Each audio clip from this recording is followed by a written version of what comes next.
Hello বন্ধুরা, বাংলা নিউজে আপনাকে স্বাগত। শুরুতে সংবাদের শিরোনাম, পরে বিস্তারিত জানিয়ে দেব আমাদের হাতে থাকা সর্বশেষ গুরুত্বপূর্ণ আপডেট বাংলা সংবাদ। আলোচনা করব রাতে আওয়ামী লীগ নেতা হিসেবে আটক, সকালে বিএনপির তদবিরে ছাড়া, দেবিদ্বারের রহস্য চক্র ফাঁস। আলোচনা করব উত্তরা থেকে নির্বাচন করতে চান স্নিগ্ধ, চমকপ্রদ রাজনৈতিক ইচ্ছায় ঢাকার রাজনীতিতে এবার নতুন রং। আলোচনা করব জামায়াতবাদের সব ইসলামী দলকে এক হওয়ার ডাক, বাবুনগরীর তীব্র মন্তব্যে ইসলামী রাজনীতিতে ভূমিকম্প। এদিকে হিন্দু মুসলমান এক হয়ে ভোট দেবে ধানের শেষে, মির্জা ফখরুলের ঐতিহাসিক ডাক এবার ভাইরাল। আপনাদের জানিয়ে দেব আমির খসরুর নতুন অবস্থান, গণতন্ত্র ও জবাবদিহির সংস্কৃতি ফিরিয়ে আনাই বিএনপির মূল লক্ষ্য। আলোচনা করব খালেদা জিয়ার মুক্তির রায় প্রকাশ, আদালতের ঐতিহাসিক সিদ্ধান্তে চমকে গেল রাজনীতি। সর্বশেষ আপডেট পাওয়া যাচ্ছে, জুলাই বিরোধী 30 শিক্ষক কর্মকর্তার বরখাস্ত, 33 ছাত্রলীগ নেতার সনদ বাতিল।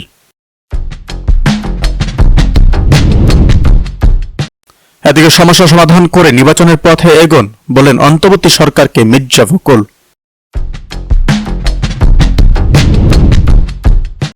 বিস্তারিত আলোচনা করব। আপনারা যদি এরকম ভূমিকা নেন, সরকার কি করবে আমরা ঠিক বুঝতে পারছি না বলেন আইন উপদেষ্টা। জাতীয় নাগরিক পার্টি অর্থাৎ এনসিপি দাবি করেছে, বিএনপির কাছে আসন বা মন্ত্রিসভায় অংশগ্রহণের কোনো প্রস্তাব বা দাবি তোলেনি তারা। বুধবার সন্ধ্যায় গণমাধ্যমে পাঠানো এক বিবৃতিতে এনসিপির দপ্তর সেলের সদস্য সাদিয়া ফারজানা তিনি বলেন, বিএনপির সঙ্গে আসন ভাগাভাগি বা মন্ত্রিসভা হিস্সা চাওয়ার খবর সম্পূর্ণ ভিত্তিহীন ও উদ্দেশ্য প্রণোদিত। বিবৃতিতে বলা হয়, কিছু অনলাইন নিউজ পোর্টাল ও সামাজিক যোগাযোগ মাধ্যমে এনসিপি নাকি বিএনপির সঙ্গে নির্বাচনী আসন ভাগাভাগির আলোচনায় আছে, এমন সংবাদ প্রচার করা হচ্ছে। বাস্তবে এ ধরনের কোনো আলোচনা হয়নি, এমনকি দলের পক্ষ থেকে এ বিষয়ে কোনো উদ্যোগও নেওয়া হয়নি। এনসিপি স্পষ্ট জানায়, তারা দেশের গণতান্ত্রিক পুনর্গঠন ও নীতি নির্ভর রাজনীতিতে বিশ্বাস করে এবং কোনো দলীয় সুবিধা বা পদ বন্টনের রাজনীতিতে অংশ নিতে আগ্রহী নয়। বিবৃতিতে আরও বলা হয়, আমাদের লক্ষ্য একটি সুষ্ঠু, অংশগ্রহণমূলক ও সহিংসতা মুক্ত নির্বাচন নিশ্চিত করা, কোনো দলীয় সমঝোতা নয়। এনসিপি জনগণের অধিকার ও জবাবদিহিতার রাজনীতি চায়, চেয়ারের রাজনীতি নয়। দলীয় এক কেন্দ্রীয় নেতা ইত্তেফাককে জানান, সাম্প্রতিক রাজনৈতিক অস্থিরতা এবং নতুন জোট গঠনের আলোচনার প্রেক্ষাপটে এনসিপির নাম জড়িয়ে ভিত্তিহীন খবর ছড়ানো হচ্ছে। তিনি বলেন, আমাদের দল স্বাধীন অবস্থান ধরে রেখেছে এবং কোনো বড় দলের ছায়াতলে যেতে চায় না। রাজনৈতিক বিশ্লেষকরা মনে করছেন, এনসিপির এই ত্বরিত প্রতিক্রিয়া দলের স্বতন্ত্র ভাবমূর্তির রক্ষার কৌশল। সাম্প্রতিক সময়ে বিএনপির সঙ্গে সম্পর্ক বা বোঝাপড়ার গুঞ্জন নিয়ে যে জল্পনা তৈরি করা হয়েছিল, এই বিবৃতির মাধ্যমে দলটি সেটি স্পষ্টভাবে নাকচ করল। তারা আরও বলেন, বিএনপি জামায়াতের বাইরে গঠিত নতুন জোটের আলোচনা চলার মধ্যেই এনসিপির এই অবস্থান দলটির রাজনৈতিক দিক নির্দেশনা সম্পর্কে একটি পরিষ্কার বার্তা। এদিকে চট্টগ্রাম 8 আসনের নির্বাচনী এলাকায় সহিংস হামলায় বিএনপির মনোনীত প্রার্থী এরশাদ উল্লাহ সহ 3 জন গুলিবিদ্ধ হয়েছেন। গুলিবিদ্ধদের মধ্যে সরোয়ার বাবলা নামের এক ব্যক্তি মারা গেছেন। বুধবার বিকেলে 5:30টার দিকে এই ঘটনা ঘটে বলে জানা গেছে। ঘটনার পর এলাকার উত্তেজনা ছড়িয়ে পড়ে এবং আইন শৃঙ্খলা রক্ষাকারী বাহিনী পরিস্থিতি নিয়ন্ত্রণে মোতায়েন করা হয়। স্থানীয় সূত্রে তা জানা গেছে। এরশাদ উল্লাহ গণসংযোগে অংশ নিচ্ছিলেন, সেই সময় হঠাৎ অজ্ঞাত হামলাকারীরা গুলি চালায়। এই ঘটনায় নিন্দা জানিয়েছে বাংলাদেশের জামায়াতে ইসলামের আমির ডক্টর শফিকুর রহমান। বৃহস্পতিবার রাতে নিজের অফিসিয়াল ফেসবুক পেজে দেওয়া এক বিবৃতিতে তিনি বলেন, এই ধরনের দুঃখজনক ঘটনায় গভীর উদ্বেগ প্রকাশ করছে। নির্বাচনের আগে সহিংসতার কোনো স্থান নেই। অতীতের মতো কেউ যেন ফাউল গেম খেলতে না পারে, সে বিষয়ে সকলের সতর্ক থাকা প্রয়োজন। তিনি আরও বলেন, রাজনৈতিক মত পার্থক্য গণতান্ত্রিক উপায়ে সমাধান হওয়া উচিত। প্রাণহানি ও সংঘাত কোনোভাবেই গ্রহণযোগ্য নয়। জামায়াত আমিরের এই বক্তব্যকে রাজনৈতিক বিশ্লেষকরা একটি গঠনমূলক আহ্বান হিসেবে দেখছে। তারা মনে করছেন, নির্বাচনের আগে বিভিন্ন রাজনৈতিক দলের মধ্যে উত্তেজনা বৃদ্ধি পাওয়ায় এই ধরনের সতর্ক বার্তা এখন সময়োপযোগী। এদিকে বিএনপি এই হামলার জন্য ক্ষমতাসীন দলের স্থানীয় নেতাকর্মীদের দায়ী করছে এবং অবিলম্বে দোষীদের গ্রেপ্তারের দাবি জানিয়েছে। অপরদিকে অভ্যন্তরীণ কোন্দলের ফলাফল হতে পারে, যার সঙ্গে দলটির কোনো সম্পর্ক নেই, এরকমটাই দাবি করছে বিএনপি। চট্টগ্রামের পরিস্থিতি আপাতত নিয়ন্ত্রণে থাকলেও স্থানীয় প্রশাসন জানিয়েছে সহিংসতার পেছনের কারণ ও জড়িতদের খুঁজে বের করতে তদন্ত শুরু হয়েছে। নির্বাচনকে সামনে রেখে এই ধরনের সহিংসতার পুনরাবৃত্তি ঠেকাতে নিরাপত্তা জোরদার করা হয়েছে বলেও জানানো হয়েছে। এদিকে ঢাকার রাস্তায় আজ যেন ইতিহাসের প্রতিধ্বনি।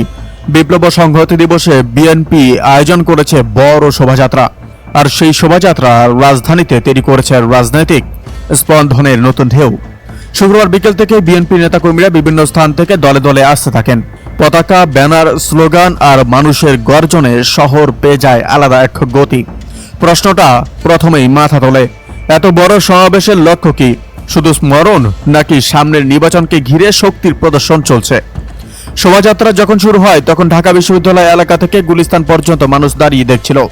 স্লোগান ছিল জোরালো, গণতন্ত্র পুনরুদ্ধারের দাবি, ভোটাধিকার ফিরিয়ে আনার ঘোষণা, সরকারের পদত্যাগের আহ্বান।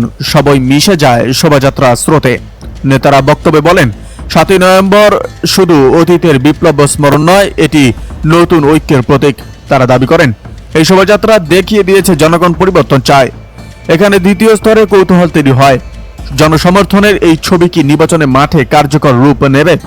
অনেকে বলেছিল বিএনপি দীর্ঘদিন পর রাজধানীতে এমন দৃশ্য তৈরি করতে পারল। পুলিশি নজরদারি ছিল, তবে বড় কোনো সংঘাত হয়নি। এতে করে শোভাযাত্রা আরও আত্মবিশ্বাসী রূপ পায়।